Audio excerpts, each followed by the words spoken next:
This autumn will be decisive for Russia's war against Ukraine. This was stated by President Volodymyr Zelenskyy during one of his video addresses. He also announced a number of meetings for the coming days with the leaders of the countries of the Global South, the group of 7 individual European states and heads of international organizations, each for the sake of strengthening Ukraine's position.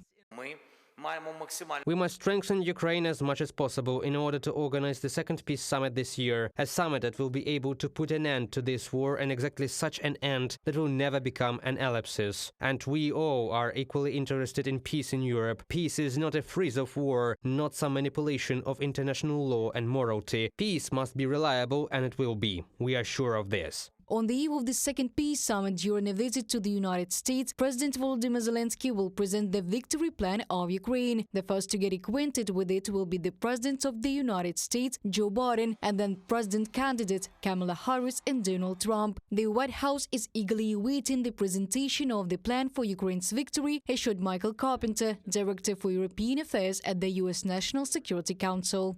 President Biden is absolutely determined to support Ukraine and to put it in the strongest possible position at the end of his term in office. And he has directed all of us who work for him to move heaven and earth to ensure that we are providing all of the necessary aid, especially the military assistance, but also some of the near-term energy security assistance that we have already pledged. This is his instruction to us, and we are executing on that as we speak. Michael Carpenter, Director for European Affairs at the U.S. National Security Council, in an interview with The Voice of America. According to Volodymyr Zelenskyy, the main points of the plan are the place of the state in the architecture of global security, strengthening the defense capability of Ukraine, and the economic development of the country. One of the points of the document is related to the operation of the Ukrainian army in the Kursk region. Its details are not disclosed in the office of the president, and they emphasize that the document does not imply any territorial concessions on the part of Kyiv of freezing the war. In addition, as Volodymyr Zelenskyy stated, the Russian side should familiarize itself with the victory plan of Ukraine, as well as attend the peace summit. Other states also agreed to sit down at the common negotiating table.